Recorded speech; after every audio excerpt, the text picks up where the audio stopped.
Hello students, आप सभी का स्वागत है हमारे डेली वोकैबुलरी के सेशन में। इस सेशन में हम बात करेंगे वन वर्ड सब्स्टिट्यूशन की, जो कि एग्ज़ाम के पॉइंट ऑफ व्यू से काफ़ी इम्पॉर्टेंट टॉपिक है, क्योंकि एग्ज़ाम में वन वर्ड सब्स्टिट्यूशन के बहुत क्वेश्चंस आते हैं। चलिए स्टार्ट करते हैं हम आज का सेशन। आज का हमारा फर्स्ट क्वेश्चन है, a person who caters to the rich, मतलब कोई ऐसा बंदा जो रिच क्लास या फिर रिच पीपल को फूड प्रोवाइड करे, उसको हम क्या बोलते हैं। तो हमारे पास ऑप्शंस में है अमोर्फस, साइनिक, साइकोफैंट या फिर चाइल्ड। तो यहाँ पर हमारा राइट आंसर हो जाएगा ऑप्शन नंबर सी, साइकोफैंट। साइकोफैंट कोई ऐसा बंदा होता है जो रिच पीपल को फूड प्रोवाइड करता है। बात करते हैं हम अपने बाकी ऑप्शंस की। अमोर्फस हो जाएगा हमारा, amorphous is something which is shapeless, मतलब कोई ऐसी चीज़ जो कि शेपलेस है, जिसकी कोई शेप नहीं है, उसको हम बोलते हैं अमोर्फस। बात करते हैं हम साइनिक की। तो cynic is someone who believes that people are selfish. Someone who believes that people are selfish, मतलब ऐसा बंदा जिसको लगता है कि पूरी दुनिया सेल्फिश है। अगर कोई कुछ भी काम उसके लिए कर रहा है तो वो अपने मोटिव के लिए कर रहा है, सेल्फ मोटिव के लिए कर रहा है। बात करते हैं चाइल्ड की, जो एक काफ़ी कॉमन वर्ड है। तो यहाँ पर हमारा चाइल्ड का मतलब हो जाएगा स्कोल्ड। स्कोल्ड यानी कि डांटना।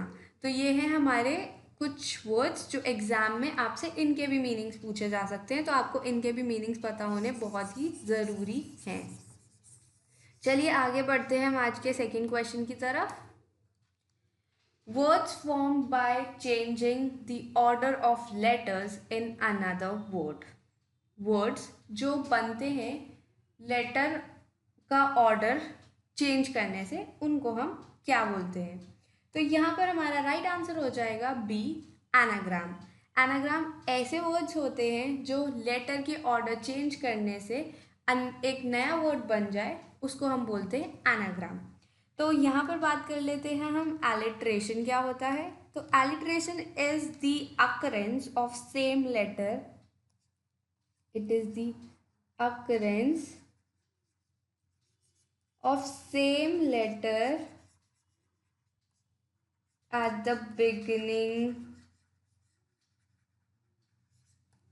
of closely related words।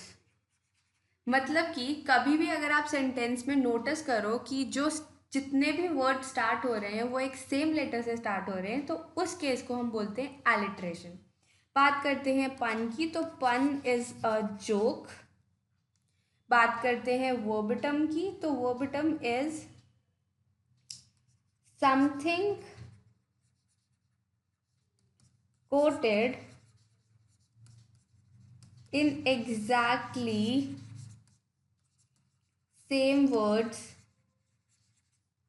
As original, मतलब कुछ ऐसा जो हमने कोट करा उसी सेम वर्ड्स के साथ जैसा कि वो ओरिजिनल था, मतलब कि उसमें ज़्यादा कुछ चेंज नहीं करा गया।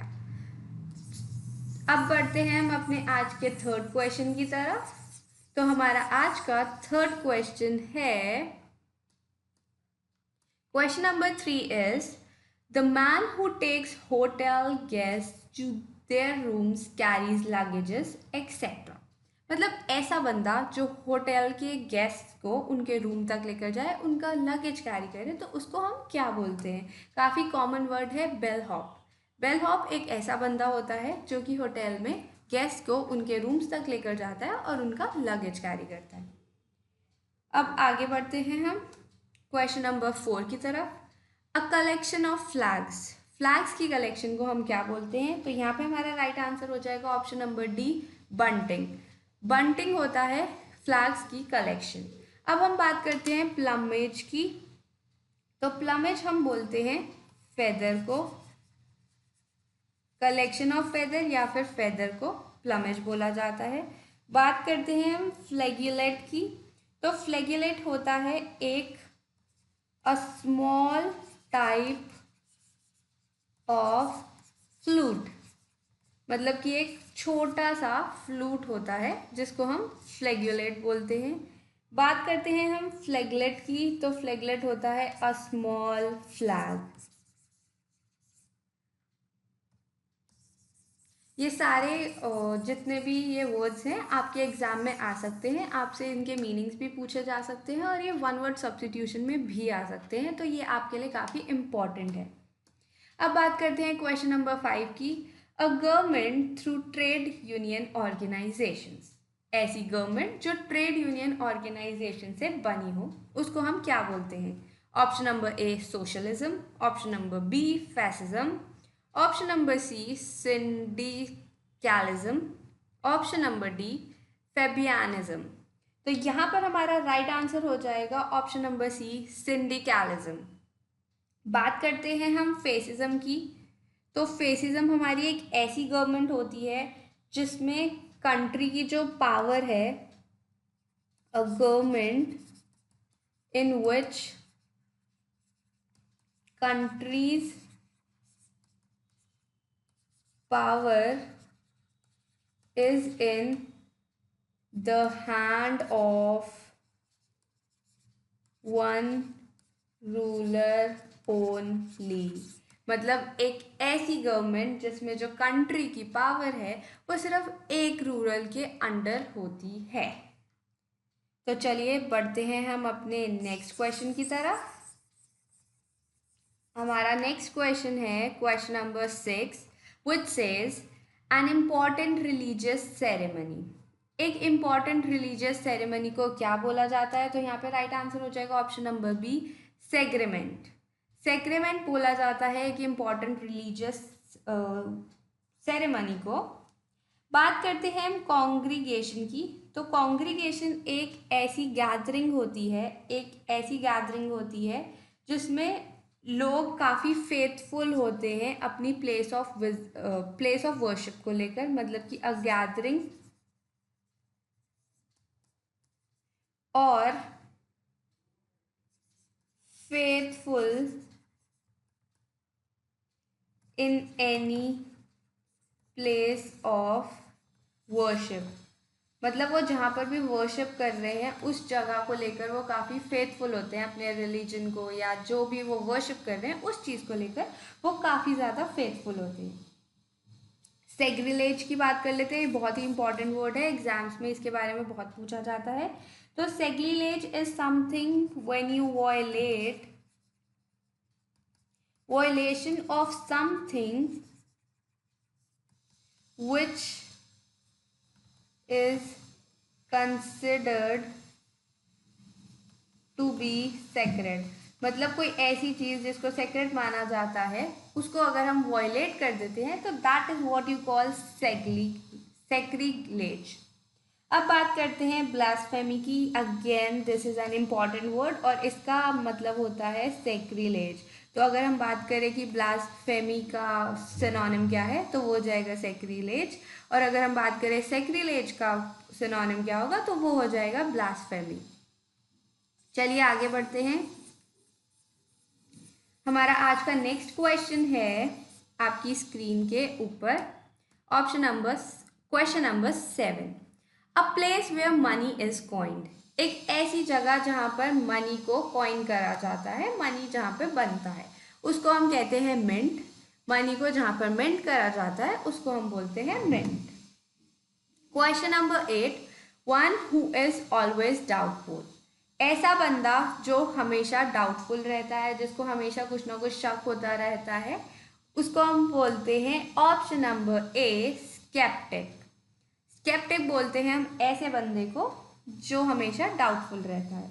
बात करते हैं हम यहाँ पे स्टोइक की। साइनिक हमने पहले ही डिस्कस कर लिया है। बात करते हैं स्टोइक की। अ person who is indifferent to pain और प्लेजर। मतलब एक ऐसा बंदा जिसको ना दर्द से कुछ फील होता है, जिसको ना हैप्पीनेस से कुछ फील होता है, जो हर चीज़ में हर इमोशन में ऐसा ही रहता है कि उसको किसी चीज़ से फ़र्क नहीं पड़ता। बात करते हैं साइकोफैंट की, तो ये भी हम डिस्कस कर चुके हैं। तो आगे बढ़ते हैं हम अब। हमारा आज का क्वेश्चन नंबर 9 है अनएक्सपेक्टेड बट फॉर्चुनेट डिस्कवरी। एक ऐसी डिस्कवरी जो अच्छी निकली पर वो काफ़ी अनएक्सपेक्टेड थी। तो यहाँ पे हमारा राइट आंसर हो जाएगा ऑप्शन नंबर बी, सेरेंडिपिटी। ये बहुत ही कॉमन वर्ड है, बहुत एग्जाम्स में आता है, आपको इसका मतलब पता होना चाहिए। बात कर लेते हैं फेलिसिटी की। तो फेलिसिटी का मतलब होता है हैप्पीनेस। अगर आपसे आ जाए कि फेलिसिटी का सिनोनिम क्या है तो वो हो जाएगा हैप्पीनेस। आगे बढ़ते हैं क्वेश्चन नंबर 9 की तरफ, क्वेश्चन नंबर 10 की तरफ। क्वेश्चन नंबर 10 कहता है piece of writing full of praise. एक ऐसी राइटिंग, एक ऐसा राइटिंग का वर्क जिसमें प्रेज ही प्रेज भरी हो। राइट आंसर हो जाएगा option number A, panegyric. Panegyric is a writing which is full of praise. बात कर लेते हैं यहाँ पे हम बाकी ऑप्शंस की। तो वेरिली हमारा हो जाता है, वेरिली का मतलब होता है ट्रूली। बात करते हैं प्रोज की। तो प्रोज होता है हमारा रिटन लैंग्वेज। रिटन लैंग्वेज को हम बोलते हैं प्रोज। बात कर लेते हैं वर्स की। तो वर्स होता है पोइट्री। तो ये थे हमारे आज के 10 वन वर्ड सब्स्टिट्यूशन। होप करते हैं कि आपको हमारा सेशन पसंद आया हो। सेशन पसंद आया हो तो लाइक ज़रूर करें और ज़्यादा से ज़्यादा लोगों के साथ शेयर करें ताकि उनकी भी नॉलेज बढ़े। और अगर आप हमारे चैनल पर फर्स्ट टाइम आए हैं तो चैनल को सब्सक्राइब करना मत भूलें। Thank you so much.